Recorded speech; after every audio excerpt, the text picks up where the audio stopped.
नमस्कार। दोपहर समाचार में आपका स्वागत है।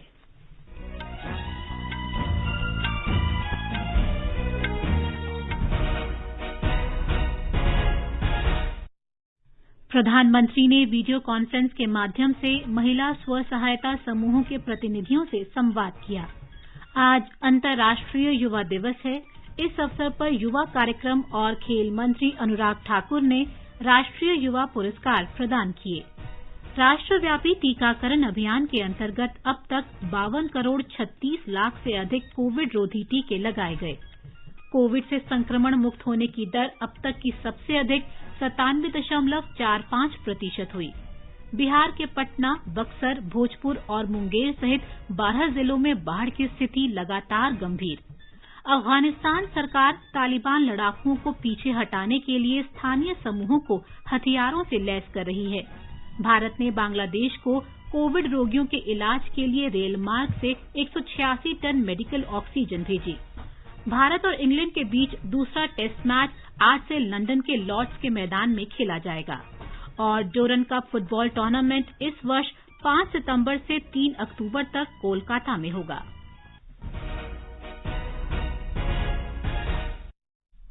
दोपहर समाचार में अतहर सईद के साथ मैं प्रियंका अरोड़ा। देश भर में 18 वर्ष से अधिक आयु वर्ग के लिए सरकारी केंद्रों में निःशुल्क कोविड टीकाकरण अभियान जारी है। युवाओं से आग्रह है कि टीका जरूर लगवाएं और अन्य लोगों को भी इसके लिए प्रोत्साहित करें। जब तक आवश्यक न हो घर से बाहर न निकलें और सुरक्षा के 3 आसान उपायों का पालन करें। मास्क लगाएं, 2 गज की सुरक्षित दूरी बनाए रखें, हाथ और चेहरा साफ रखें। कोविड संबंधी जानकारी और मार्गदर्शन के लिए राष्ट्रीय हेल्पलाइन नंबर 011-2397-8046 और 1075 पर संपर्क करें। अब समाचार विस्तार से। प्रधानमंत्री नरेंद्र मोदी ने कहा है कि देश में महिलाओं के लिए अवसर बढ़े हैं और सरकार उनकी शिक्षा, स्वास्थ्य, पोषण, टीकाकरण और अन्य जरूरतों को पूरा करने के लिए पूरी गंभीरता से काम कर रही है। महिलाओं के लिए मकान, शौचालय, बिजली, पानी और गैस जैसी सुविधाएं उपलब्ध कराई जा रही हैं। प्रधानमंत्री ने वीडियो कॉन्फ्रेंस के माध्यम से आत्मनिर्भर नारी शक्ति से संवाद में कहा कि सरकार ऐसा माहौल बना रही है जिससे महिलाएं गांवों की समृद्धि में अपना योगदान दे सकें। उन्होंने कहा कि स्व सहायता समूहों के माध्यम से देश की बहनों ने कोरोना काल में अभूतपूर्व काम किया है। मास्क बनाने, सैनिटाइजर तैयार करने और जरूरतमंदों को भोजन वितरण करने तथा लोगों को जागरूक करने में स्व सहायता समूहों ने सराहनीय काम किया है।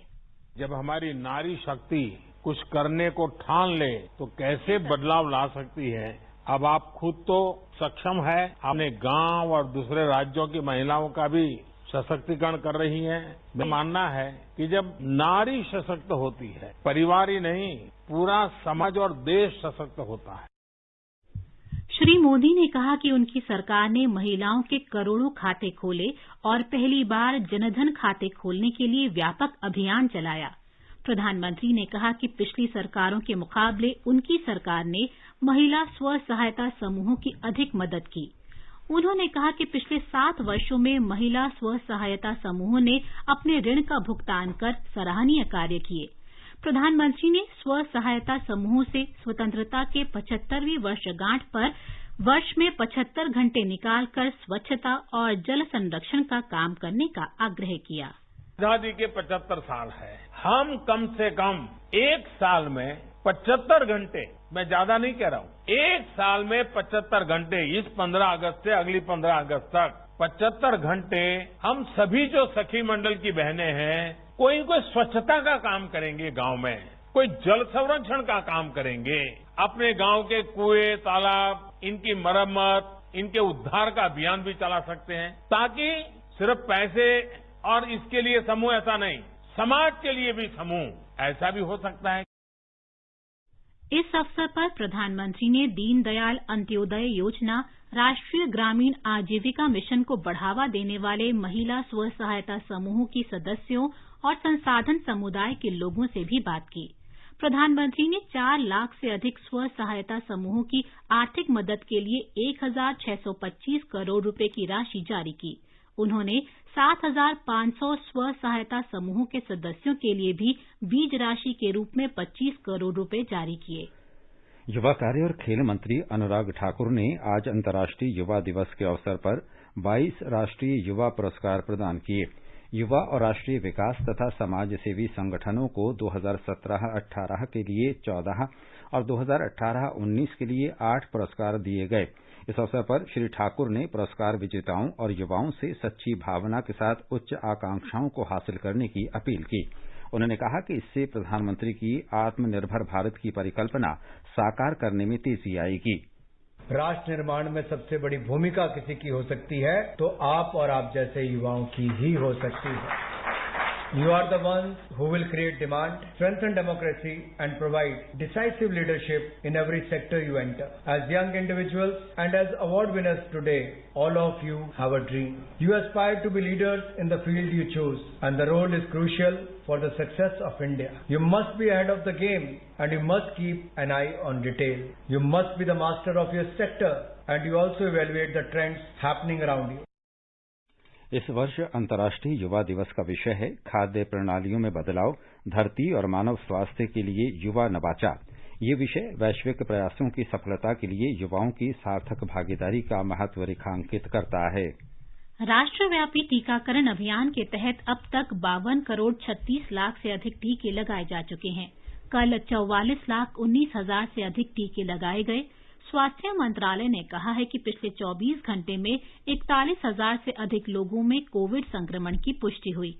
इस समय देश में सक्रिय मामलों की संख्या लगभग 3,88,000 है, जो मार्च 2020 के बाद सबसे कम है।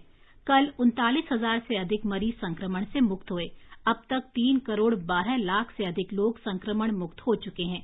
इस समय स्वस्थ होने की दर 97.45% है। ये अब तक की सबसे उच्चतम दर है। मंत्रालय ने कहा है कि पिछले 17 दिनों से साप्ताहिक संक्रमण दर 5% से कम 2.23% और दैनिक संक्रमण दर 3% से कम 1.94% है। जांच के काम में लगातार तेजी लाई जा रही है और अब तक 48 करोड़ 73 लाख कोविड नमूनों की जांच की गई है। कल 21,24,000 से अधिक नमूनों की जांच की गई। महाराष्ट्र में 15 अगस्त से कोविड-19 प्रतिबंधों में नई छूट लागू हो जाएंगी। मुख्यमंत्री उद्धव ठाकरे ने लोगों को आगाह किया है कि यदि राज्य में प्रतिदिन कोविड के 30,000 मामले सामने आते हैं तो राज्य में फिर से लॉकडाउन लागू कर दिया जाएगा। इस बीच मुंबई और उसके आसपास के विभिन्न उपनगरीय रेलवे स्टेशनों पर मासिक सीजन टिकट खरीदने के लिए लोगों के पूर्ण कोविड टीकाकरण प्रमाण पत्रों का सत्यापन किया जा रहा है। एक रिपोर्ट। मुंबई नागरिक निकाय के अनुसार मुंबई और उसके उपनगरों में 53 रेलवे स्टेशनों पर 358 हेल्प डेस्क स्थापित किए गए हैं। यात्रियों के टीकाकरण प्रमाण पत्रों के सत्यापन के बाद कल मध्य रेलवे उपनगरीय खंड में 22,000 पास बेचे गए। वहीं वेस्टर्न रेलवे के मुताबिक 11,664 सीजन टिकट बिके। मुंबई नागरिक निकाय ने लोगों से आगामी गणेश उत्सव को सरल तरीके से मनाने की अपील की है। बीएमसी ने कहा कि पिछले साल की एसओपी इस साल भी उत्सव मनाने के लिए लागू होगी। इसके अलावा बीएमसी केवल उन्हीं गणेश मंडलों को अनुमति दे रहा है जिन्हें पिछले साल अनुमति दी गई थी। कुणाल शिंदे, आकाशवाणी समाचार, मुंबई। कर्नाटक के मुख्यमंत्री बसवराज बोम्मई कोविड संक्रमण से सर्वाधिक प्रभावित सीमावर्ती जिलों के दौरे पर हैं। इसी सिलसिले में वे आज दक्षिण कन्नड़ और उडुपी जिले का दौरा कर रहे हैं। दक्षिण कन्नड़ में मंगलुरु जिला मुख्यालय में मुख्यमंत्री ने वैनलॉक जिला अस्पताल में 32 बिस्तरों के आईसीयू यूनिट का उद्घाटन किया। मुख्यमंत्री ने कहा कि कोविड की पहली और दूसरी लहर के अनुभवों से ये पता चला कि महाराष्ट्र और केरल की सीमा पर नजर रखने से राज्य में महामारी से निपटने में मदद मिलेगी।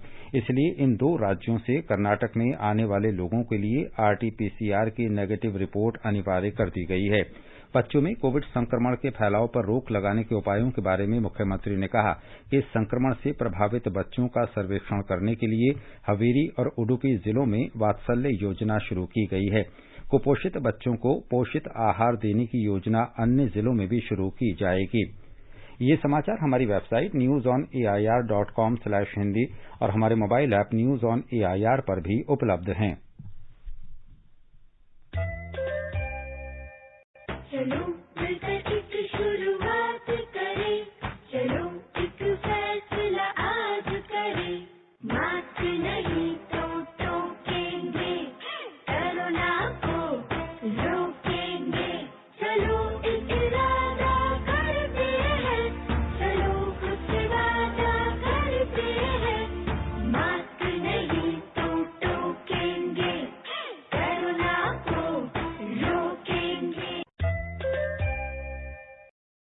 दोपहर समाचार में आपका फिर स्वागत है। बिहार में पटना, बक्सर, भोजपुर और मुंगेर सहित 12 जिलों में बाढ़ की स्थिति गंभीर बनी हुई है। गंगा नदी का जलस्तर लगातार बढ़ने से स्थिति और भी खराब हो गई है। पटना में गंगा नदी का जलस्तर खतरे के निशान से मात्र 50 सेंटीमीटर कम है। सोन और पुनपुन सहित अन्य नदियों का जलस्तर लगातार बढ़ रहा है और वे खतरे के निशान से ऊपर बह रही हैं। बाढ़ का पानी प्रभावित इलाकों के नए क्षेत्रों में तेजी से प्रवेश कर रहा है। लोगों को ऊंचाई वाले स्थानों पर भेजा जा रहा है। राज्य के ज्यादातर हिस्सों में तेज से सामान्य वर्षा हो रही है। मुख्यमंत्री नीतीश कुमार ने 12 जिलों के जिला मजिस्ट्रेटों से सतर्क रहने और गंगा नदी के जलस्तर पर नजर रखने को कहा है। मुख्यमंत्री ने बाढ़ प्रभावित इलाकों में राहत और बचाव कार्य तेज करने का निर्देश दिया है। राष्ट्रीय आपदा मोचन बल और राज्य आपदा मोचन बल के दल राहत और बचाव कार्यों में लगे हुए हैं। बाढ़ प्रभावित क्षेत्रों में चिकित्सा दल भी तैनात किए गए हैं। मुख्यमंत्री ने कहा है कि सरकार ने बाढ़ राहत शिविरों में बालिका के जन्म पर 15,000 रूपये और बालक के जन्म पर 10,000 रूपये भुगतान करने का प्रावधान किया है। उन्होंने सभी राहत शिविरों में पशुओं के लिए चारे की व्यवस्था करने के भी निर्देश दिए हैं। हिमाचल प्रदेश के किन्नौर जिले में कल हुई भूस्खलन की घटना में मरने वालों की संख्या 15 हो गई है। हमारे संवाददाता ने खबर दी है कि किन्नौर जिले के नेकुलसारी में बड़े पैमाने पर भूस्खलन के बाद मलबे में दबे लोगों का पता लगाने के लिए तलाशी और बचाव अभियान युद्ध स्तर पर चल रहा है। घटनास्थल से आज 5 और शव बरामद हुए, जिससे मरने वालों की संख्या बढ़कर 15 हो गई है। वहीं इस घटना में 13 लोगों को भी बचाया गया है। ज्यादातर मृतक किन्नौर जिले से हैं। इस बीच बचाव दल ने आज बुरी तरह से क्षतिग्रस्त HRTC बस को खोज निकाला है, जबकि यात्रियों को ले जा रहे एक अन्य छोटे वाहन का अभी तक पता नहीं चल पाया है। NDRF, ITBP, पुलिस और होमगार्ड का संयुक्त बचाव अभियान सुबह से ही युद्ध स्तर पर चलाया जा रहा है। स्टेट इमरजेंसी ऑपरेशन सेंटर की रिपोर्ट के अनुसार राष्ट्रीय राजमार्ग 5 से मलबा हटा दिया गया है और वाहनों की आवाजाही के लिए खोल दिया गया है। इस बीच मुख्यमंत्री जयराम ठाकुर भी घटनास्थल पर राहत और बचाव कार्य का जायजा लेने पहुंचे हैं। संजीव सुंदरियाल, आकाशवाणी समाचार, शिमला। राष्ट्रपति रामनाथ कोविंद ने किन्नौर जिले में हुई त्रासदी के बारे में हिमाचल प्रदेश के राज्यपाल राजेंद्र अर्लेकर और मुख्यमंत्री जयराम ठाकुर से बातचीत की। श्री कोविंद ने लोगों की सुरक्षा पर चिंता व्यक्त की। राष्ट्रपति को बताया गया कि प्रभावित लोगों को सुरक्षित निकालने के लिए सभी कदम उठाए जा रहे हैं। राष्ट्रपति ने शोक संतप्त परिवारों के प्रति संवेदना व्यक्त की। उन्होंने घायलों के शीघ्र स्वस्थ होने की भी कामना की। भारतीय अंतरिक्ष अनुसंधान संगठन इसरो ने आज भूपर्यवेक्षी उपग्रह GISAT-1 प्रक्षेपित किया। आंध्र प्रदेश के श्रीहरिकोटा के सतीश धवन अंतरिक्ष केंद्र से सुबह 5:45 पर GSLV F-10 रॉकेट से उपग्रह छोड़ा गया। इसरो ने बताया कि प्रक्षेपण का पहला और दूसरा चरण सामान्य रहा, लेकिन क्रायोजेनिक चरण का प्रक्षेपण तकनीकी व्यवधान के कारण नहीं हो सका। इसरो अध्यक्ष के सिवन ने बताया कि मिशन लक्ष्य के अनुरूप संपन्न नहीं हुआ।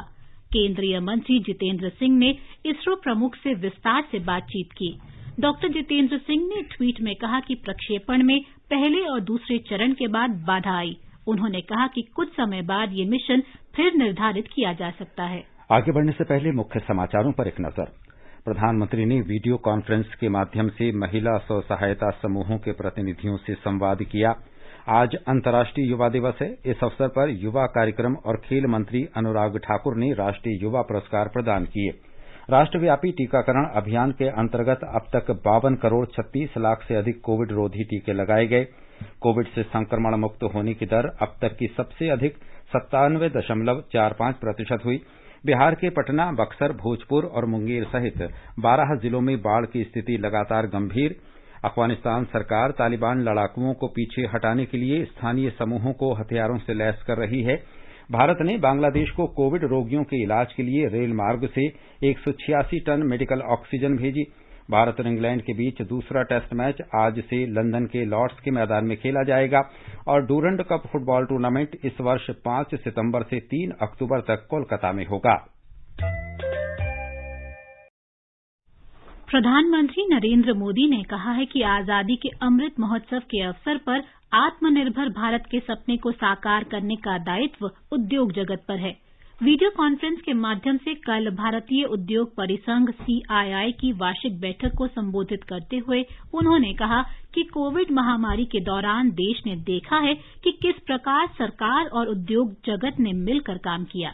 प्रधानमंत्री ने कहा कि भारतीय उद्योग के नए लक्ष्यों के लिए ये नए संकल्प का एक बड़ा अवसर है। श्री मोदी ने कहा कि आज का भारत विश्व के साथ चलने को तत्पर है। प्रधानमंत्री ने कहा कि आज देश का विदेशी मुद्रा भंडार सर्वाधिक हो गया है और इसने कारोबार सुगमता में बड़ी छलांग लगाई है। आज का नया भारत नई दुनिया के साथ चलने के लिए तैयार है, तत्पर है। जो भारत कभी विदेशी निवेश से आशंकित था, आज वो हर प्रकार के निवेश का स्वागत कर रहा है। जिस भारत की टैक्स से जुड़ी नीतियों से कभी निवेशकों में निराशा फैल जाती थी, आज उसी भारत में दुनिया का सबसे कॉम्पिटिटिव कॉर्पोरेट टैक्स है और फेसलेस टैक्स सिस्टम भी है। जिस भारत में दस्तावेजों में, कागजों में, कानूनों में उलझाना ब्यूरोक्रेसी की पहचान माना जाता था, वहीं आज ease of doing business rank में बड़ी छलांग लगा रहा है। प्रधानमंत्री ने कहा कि संसद के मानसून सत्र में कई महत्वपूर्ण विधेयक पारित किए गए हैं। इनसे छोटे उद्यमों को आसानी होगी और कारोबारियों को ऋण की सुविधा मिल सकेगी। प्रधानमंत्री ने कहा कि आज लोग स्थानीय उत्पादों को स्वीकार करने और उन्हें बढ़ावा देने के लिए तैयार हैं। उन्होंने कहा कि आत्मनिर्भर भारत के निर्माण के लिए ये बहुत महत्वपूर्ण होगा। प्रधानमंत्री ने कहा कि अब देश में $1 अरब से अधिक की पूंजी वाले 60 स्टार्टअप यूनिकॉर्न हैं, जबकि 6-7 वर्ष पहले इनकी संख्या लगभग 3-4 थी। इन 7 यूनिकॉर्न में 21 की स्थापना पिछले कुछ महीनों में हुई। उन्होंने कहा कि इनके प्रति निवेशकों की प्रतिक्रिया बहुत अच्छी रही है, जो ये बताती है कि भारत में विकास के असाधारण अवसर हैं। श्री मोदी ने कहा कि कृषि क्षेत्र एक समय केवल आजीविका का माध्यम माना जाता था, लेकिन अब इस क्षेत्र में किए गए ऐतिहासिक सुधारों के जरिए भारतीय किसानों को स्वदेशी और वैश्विक बाजारों से जोड़ने का प्रयास किया जा रहा है। प्रधानमंत्री कल वीडियो कॉन्फ्रेंस के माध्यम से गुजरात में निवेशक सम्मेलन को संबोधित करेंगे। इस सम्मेलन का आयोजन वाहन स्क्रैपिंग नीति के तहत स्क्रैपिंग संबंधी बुनियादी सुविधाओं में निवेश आमंत्रित करने के लिए किया जा रहा है। एकीकृत स्क्रैपिंग केंद्र के विकास पर भी विचार विमर्श किया जाएगा। केंद्रीय सड़क परिवहन और राजमार्ग मंत्रालय तथा गुजरात सरकार द्वारा गांधीनगर में आयोजित इस सम्मेलन में संभावित निवेशक, उद्योग विशेषज्ञ और संबंधित केंद्रीय और राज्य सरकार के मंत्रालय भाग लेंगे। केंद्रीय मंत्री मुख्तार अब्बास नकवी ने दिल्ली में विजय चौक पर विभिन्न मुद्दों को लेकर विपक्ष के मार्च की कड़ी आलोचना की है। श्री नकवी ने मीडिया से बातचीत में आरोप लगाया कि विपक्षी दल अपने अनुचित व्यवहार से लोकतंत्र के मंदिर का अपमान करने के बाद सड़क पर विरोध प्रदर्शन कर रहे हैं। उन्होंने कहा कि ये लोग राज्यसभा में अपने व्यवहार पर खेद व्यक्त करने की बजाय उसे सही ठहराने की कोशिश कर रहे हैं। श्री नकवी ने कहा कि विपक्षी दलों ने संसद के मानसून सत्र में रुकावट डालने की पहली ही योजना तैयार कर ली थी। इससे पहले कई विपक्षी दलों के नेताओं ने मानसून सत्र को अचानक खत्म किए जाने का विरोध करते हुए संसद भवन के बाहर मार्च निकाला। मीडिया से बातचीत में कांग्रेस नेता राहुल गांधी ने आरोप लगाया कि विपक्षी दलों को संसद के अंदर बोलने नहीं दिया जाता है। इस बीच केंद्रीय मंत्री प्रहलाद जोशी, मुख्तार अब्बास नकवी और पीयूष गोयल ने सदन में कल की घटना को लेकर राज्यसभा के सभापति एम वेंकैया नायडू से मुलाकात की। कांग्रेस, डीएमके, समाजवादी पार्टी, राष्ट्रवादी कांग्रेस पार्टी, शिवसेना, वामदल, राष्ट्रीय जनता दल और अन्य विपक्षी दलों के नेताओं ने भी सभापति से मुलाकात की। अफगानिस्तान सरकार तालिबान को पीछे हटाने की योजना के तहत स्थानीय समूहों को हथियार उपलब्ध करा रही है। आंतरिक सुरक्षा मंत्री जनरल अब्दुल सत्तार मिर्जा कवाल ने कहा है कि एक सप्ताह से कम समय में तालिबान के 9 प्रांतों की राजधानियों पर तालिबान के कब्जे के बाद अफगान सेनाएं मुख्य राजमार्गों, बड़े शहरों और सीमावर्ती मार्गों को सुरक्षित रखने पर विशेष ध्यान दे रही है। अफगान सरकार ने एक और कदम उठाते हुए अपने सेना प्रमुख को बदल दिया है। आतंकवादियों ने अफगानिस्तान के 34 प्रांतीय राजधानियों में से 10 पर अपना नियंत्रण कर लिया है। तालिबान ने कहा है कि उसने रणनीतिक दृष्टिकोण से महत्वपूर्ण गजनी शहर पर कब्जा कर लिया है। भारत से 186 टन मेडिकल ऑक्सीजन लेकर ऑक्सीजन एक्सप्रेस कल रात बांग्लादेश पहुंची। दक्षिण पूर्व रेलवे के चक्रधरपुर मंडल के राउरकेला से मंगलवार सुबह रवाना हुई रेलगाड़ी कल रात बेनापोल स्टेशन पहुंची। अब तक भारत से बांग्लादेश को रेल मार्ग से कुल 1402 मीट्रिक टन मेडिकल ऑक्सीजन की आपूर्ति की जा चुकी है। इसके अलावा ईद की छुट्टियों के दौरान भारत ने बेनापोल के रास्ते बांग्लादेश को 180 टन से अधिक ऑक्सीजन की आपूर्ति की है। इससे पहले रेल मंत्रालय ने कहा था कि भारत अपने यहां महामारी की स्थिति में सुधार के साथ साथ पड़ोस में अपने निकटतम सहयोगियों के साथ चिकित्सा आपूर्ति को साझा करने के लिए प्रतिबद्ध है। ये समाचार आकाशवाणी से प्रसारित किए जा रहे हैं। ताज़ा समाचार जानने के लिए आप हमारे Twitter handle @AIR News Hindi को फॉलो कर सकते हैं।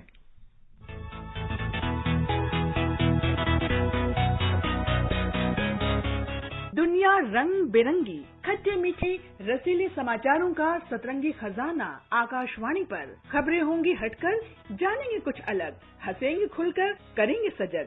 सुनना न भूलें सोमवार और मंगलवार 8 सवेरे तथा शनिवार और रविवार कार्यक्रम परिक्रमा में।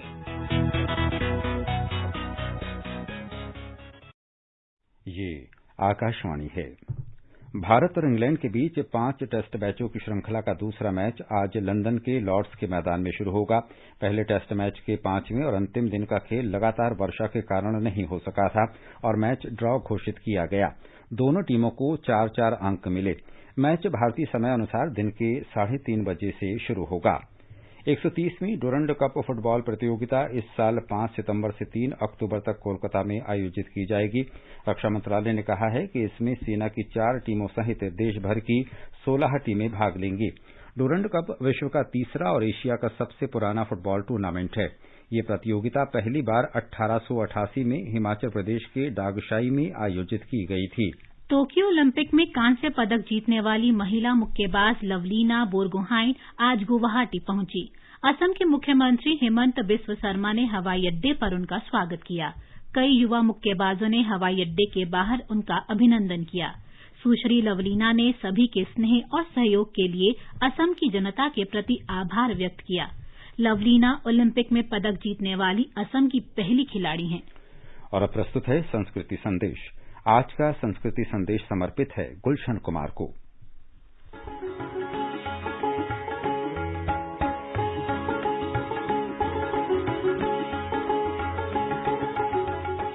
संगीत को सदा कला और संस्कृति का विषय माना जाता है, लेकिन एक व्यक्ति ऐसा भी था जिसने संगीत को एक गौरवशाली उद्योग बना दिया। इस शख्स का नाम था गुलशन कुमार। जी हाँ, मैं टी सीरीज वाले गुलशन कुमार की ही बात कर रहा हूँ, जिनकी आज पुण्यतिथि है। गुलशन कुमार दुआ का जन्म दिल्ली में एक पंजाबी परिवार में हुआ था। केवल 23 साल की उम्र में गुलशन ने अपने परिवार की मदद से एक दुकान लेकर रिकॉर्ड्स और सस्ते ऑडियो कैसेट बेचने शुरू किए। काम चल निकला तो खुद ही ऑडियो कैसेट बनाना शुरू कर दिया।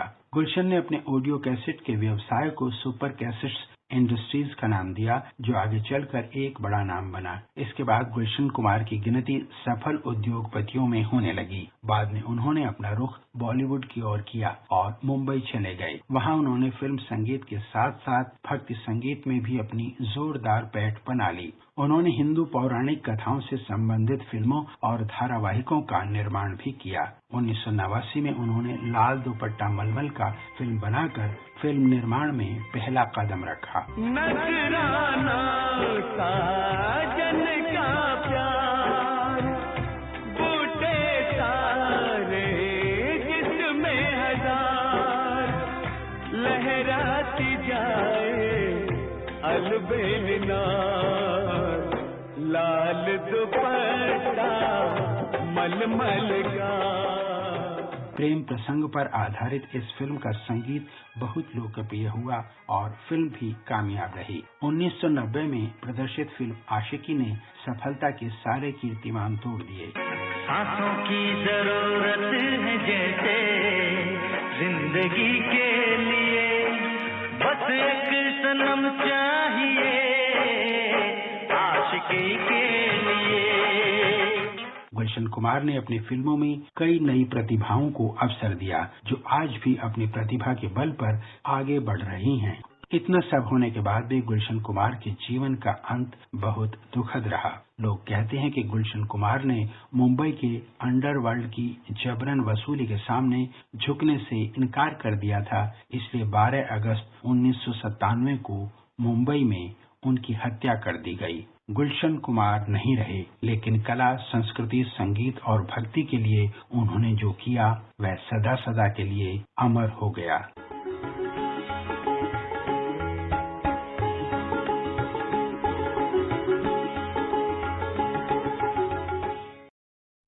लद्दाख में करगिल के 20 युवा कलाकारों ने उपराज्यपाल आर.के. माथुर को 75वें स्वतंत्रता दिवस की थीम पर बनाई गई पेंटिंग्स भेजी हैं। उपराज्यपाल ने उनकी पेंटिंग्स पर खुशी व्यक्त की और करगिल से उनके गुरु सज्जाद हुसैन को प्रोत्साहित किया तथा अंतर्राष्ट्रीय युवा दिवस पर उन्हें प्रशस्ति पत्र प्रदान किए। और अब एक नजर आज के मौसम पर। सबसे पहले देश के 4 महानगरों के मौसम का हाल। दिल्ली, मुंबई, चेन्नई और कोलकाता में आंशिक रूप से बादल छाए रहेंगे। इन महानगरों में हल्की से मध्यम बारिश हो सकती है।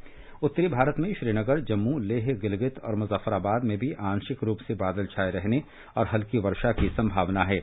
इन शहरों में तापमान 25 से 38 डिग्री सेल्सियस के बीच रहेगा।